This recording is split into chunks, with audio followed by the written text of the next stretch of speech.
suis Ilaria Pretelli, collaboratrice scientifique à l'Institut suisse de droit comparé à Lausanne.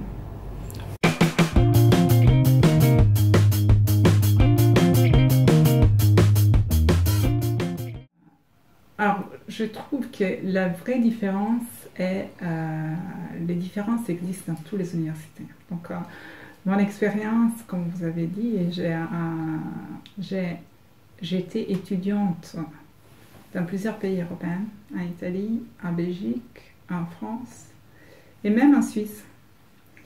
J'ai aussi enseigné en Italie et en France et en Suisse. Et les différences que je remarque sont plutôt d'université à université que de pays à pays. Alors j'étais récemment à Bruxelles pour un workshop au Parlement européen et effectivement j'ai eu l'occasion de rappeler aux députés qu'il y a eu un temps où et c'est les temps où on a construit en fait la culture juridique européenne. Et les professeurs, ils bougeaient de l'Italie à la France, au sud de la France. C'était un territoire vraiment unifié. Donc les débats scientifiques, ils étaient vraiment scientifiques dans le sens où c'était un échange entre chercheurs basé évidemment sur un corpus des règles communes, donc les corpus civils, bien sûr. Mais là, on a la possibilité, on aurait au moins la possibilité de cultiver ces dialogues. Et je vois qu'un dialogue scientifique se développe au niveau international et certaines universités sont assez sensibles pour les recueillir. Donc après, il y a aussi des endroits où l'étude du droit international privé est moins développée, l'étude du droit comparé peut être méconnue ou même les droits européens. Il y a des décalages parfois. Mais je pense que c'est surtout au niveau... les différences dépendent souvent de la sensibilité du professeur en charge de la chaire. Et pour ce qui concerne la Suisse en particulier, évidemment, même pour des raisons simplement et banalement géographiques, la Suisse elle a intérêt à connaître les droits étrangers.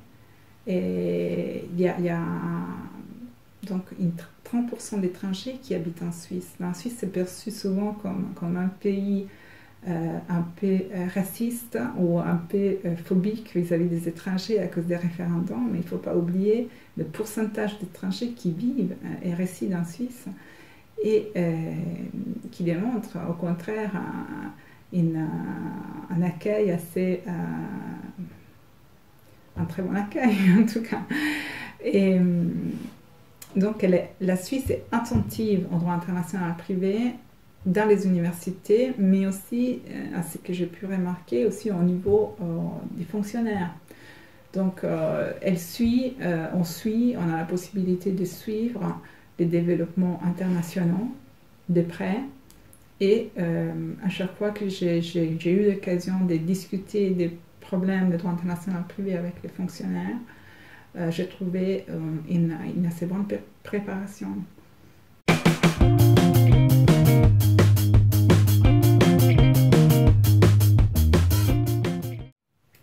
Oui, la place du droit européen et du droit international privé dans la formation des étudiants en droit, je trouve qu'elle est assez insuffisante, mais pas en Suisse, pas spécialement en Suisse.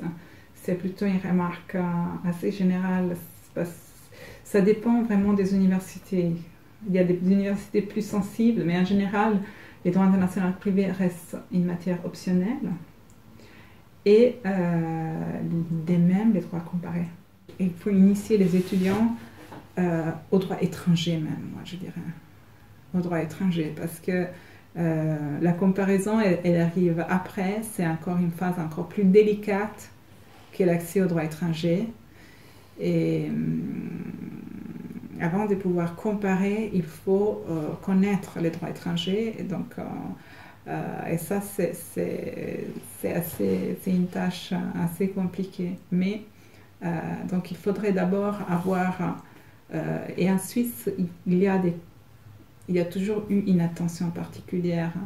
On a donné de la place aux droits étrangers, toujours de manière optionnelle, bien sûr, mais faire connaître au moins les droits des pays voisins, l'Allemagne, voilà, l'Autriche, l'Italie, la France. C'est important pour pouvoir ensuite, parce que c'est une autre planète, c'est souvent une autre façon de raisonner. En matière de succession, par exemple, il y a une convention bilatérale entre l'Italie et la Suisse qui date de 1868, donc elle est pluricentenaire. Et c'est une convention qui a donné lieu à des arrêts, même récemment, avec une capacité extraordinaire, je trouve, de la part, surtout du côté suisse, de faire évoluer les contenus de la Convention en fonction de l'évolution de la sensibilité juridique. Donc, évidemment, c'est une convention qui ne prévoyait, qui ne donnait aucune autonomie de la volonté aux parties en matière successorale. C'est un acquis récent, mais c'est un acquis des deux pays.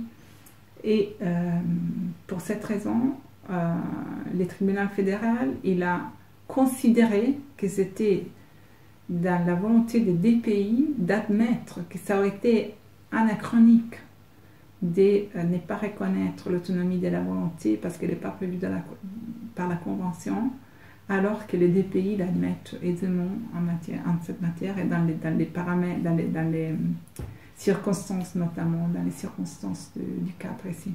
Donc, des études à développer sont les études linguistiques. Tout d'abord parce que c'est vraiment l'accès, on ne peut pas avoir accès aux droits étrangers si on n'a pas accès à la langue étrangère dans laquelle les droits s'expriment. Et ensuite parce que les langages juridiques, la terminologie juridique est particulière et il est très difficile pour un linguiste d'avoir accès à la terminologie juridique. Ce n'est pas impossible. Il y a des très bons exemples, notamment j'ai eu affaire avec les interprètes de l'Union européenne, ils sont fabuleux, mais c'est vrai qu'on a toujours tendance, par exemple, dans les cadres de notre travail, à recourir à des juristes qui ont des compétences linguistiques plutôt qu'à des linguistes qui ont des compétences juridiques. Parce que les concepts qu'on essaye d'exprimer sont déjà très difficiles à expliquer à des collègues du même ordre juridique. Alors les expliquer à des collègues qui ont une formation différente et qui ont des bases différentes et qui ont des points de départ différents, ça peut être encore plus... ça peut donner lieu à un dialogue entre sourds. Donc, vivement une formation linguistique des juristes et ciblée, donc avec une terminologie ciblée. Et puis, donc, je résume. Connaissance linguistique, connaissance des droits étrangers, et puis par la suite, on peut commencer à aborder la question de la comparaison. Alors, comment comparer? Quelles sont les méthodologies qu'on utilise? On a aussi, à l'Institut, on insiste beaucoup aussi sur la méthodologie de la comparaison, qui est un domaine énorme. Mais d'abord, il faut partir de la base des ABC, c'est voilà, la langue et la connaissance du droit étranger.